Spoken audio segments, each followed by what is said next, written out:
Hello, welcome to my channel. My name is Luciano, and this video is another response about the Cannibal. This time it's a response to Beowulf Hansen. He is a YouTuber from USA, and he made a video response to Metatron about the Cannibal, about this topic that the Metatron has been talking about for some time, and he made also another video showing him training with his Cannibal, and he asked me to give my opinion about his material. So Beowulf, this is my response. I saw both your videos, your video talking about the Cannibal and also about how to use it. And I will talk a little more about the Cannibal I made, the other types of Cannibal that I know, and also some tips about how to train with this kind of weapon. Well, the Cannibal may have many forms. I said it on other videos on my channel about the Cannibal, so you can see there are Cannibals from the size of a small button, and also Cannibals with the size of a 6-foot staff, rope shakubo.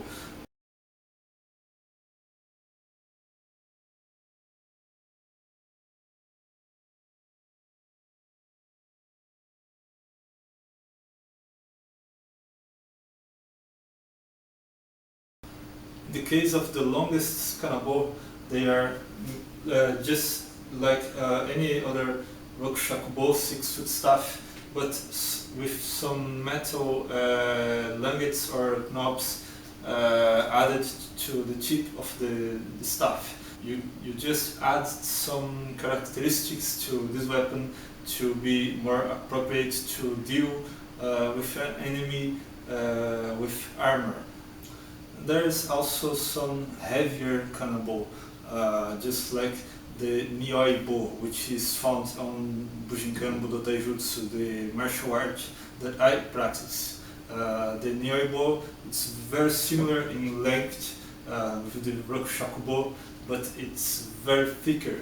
Well, the Nioi Bo has some kind of pommel on one end. Usually it also has a piece of cloth wrapped on this section, so you can grab the stuff by this cloth and turn and swing it around. As you go up the stuff, it flares out and becomes very thicker. And the Nioi Bo is so thick that you can use it to defend yourself, just placing it on the way of the attack, just like if you were hiding behind a tree. So you just do a Totoku Ryoshi no Kamae, holding the Nioi Bo in front of you. If the attack is coming from this side, you just hide behind the staff.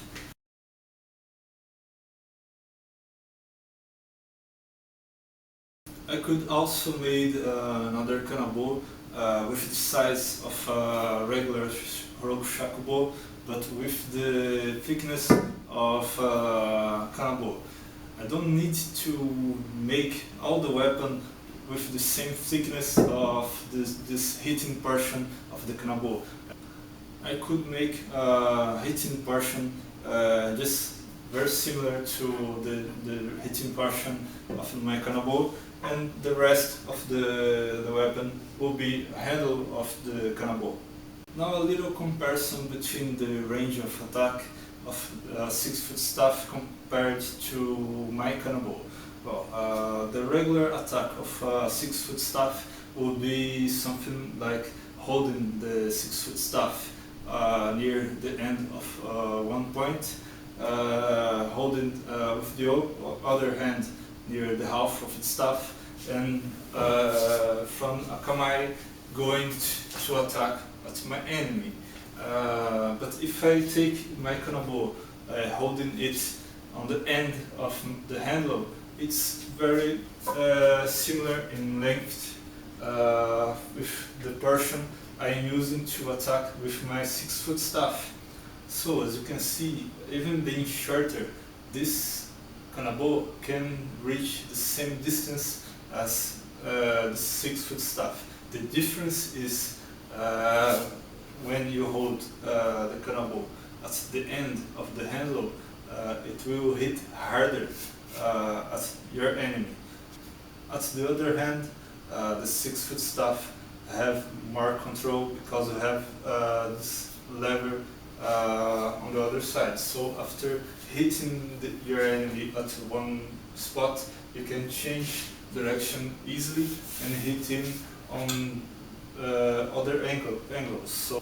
So the 6-foot staff can hit harder at the same distance, but it's more faster than the Kanabo.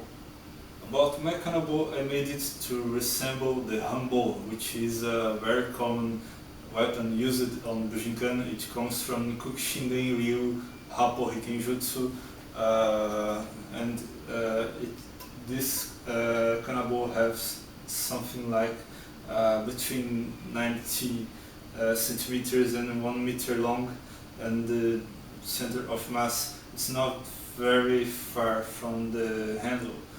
So it have the balance very close to a sword, but it's heavier. One sword can weigh something between 1.2 1.5 kilograms. This Kanabo weighs 2.5 kilograms. It's almost twice heavier than the sword, but it's a little shorter. Another characteristic is the handle. Both the handle of your Kanabo have these grooves that you showed, and you said that it helps you to get more firmly grip on the handle.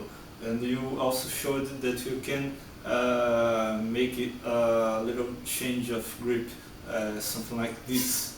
Well, it's good, but I prefer the handle with no grooves because I can slip my hand on the Kanabo to change from this grip where I have more control to this grip where I will hit harder. And I can also place my hand on the middle of the hitting portion to control it better if I want to hit with the pommel of my Kanabo. Now about your Kanabo, Hansen. Your Kanabo have the thickness of my Kanabo, but your Kanabo have almost the size of a tonfa. So your Kanabo, it's better to be used with just one hand. You can use your Kanabo with two hands like you showed in your video, but I believe that it would be better for you to leave the other hand free so you can grab and strike your enemy while using your Kanabo with just one hand. So for example, you can use your free hand to grab your opponent at the shoulder and use your Kanabo to hit your enemy at the legs, or you can dodge an attack of your enemy, grab his arm and hit it on the head or on the neck with your Kanabo. So this way you will have more control of your enemy because your weapon is shorter. Your enemy can escape easily your attack just moving away from your weapon. And also after doing a strike, you can't recover from the movement so easily. So keeping the other hand in the front of your body, it's better than to having the hand at your back like you did in your video. So instead of keeping the hand at your back like you showed at your video, it would be better to you to keep this free hand on the front. to help you to defend yourself, to grab your enemy, and also to strike. You can still punch with this hand. So if you miss an attack, for example, you still have this arm ready to attack at any moment. So in my opinion, it would be better for you to use your Kanabo like if you were using Tonfa with one hand. And last, about the movements you were using to train with the Kanabo. Some things that you made are good for a workout. Like you were doing some movements which resembles the techniques used in sword. You can use your Kanabo to train Suburi. So you do Menkiri, for example, like this. So it will be better for you when you're using Katana, because your arms would be stronger. But it's not a good option to train for the Kanabo, because you're stopping the weapon every time. And it's a heavier weapon, you know this. And if you watch your video when you were using the Kanabo with one hand, you don't stop your weapon because it's harder for you to stop the movement of your Kanabo with just one hand. While doing it on two hands, you stop it at some times. Just like if you were using a sword, but this is not a sword. So don't do this kind of movements like you made on your training. I think it would be better for you to keep the weapon moving around. So if you attack and miss your target, you will still be rotating your weapon. You will spend less energy and you will not get tired so easily. You will move your Kanabo more easily than if you were using it like if it was sword. Well, Hansen, thank you for asking my opinion about this topic. If you have any questions, feel free, as always, to leave it on the comments of this video or any other video of my channel. It's a good chance for me to keep posting more videos on English. Like you know, most of my videos are made in Brazilian Portuguese, but I can keep up with the English videos. Well, for other people watching this video, if you're not a subscriber, please subscribe to my channel.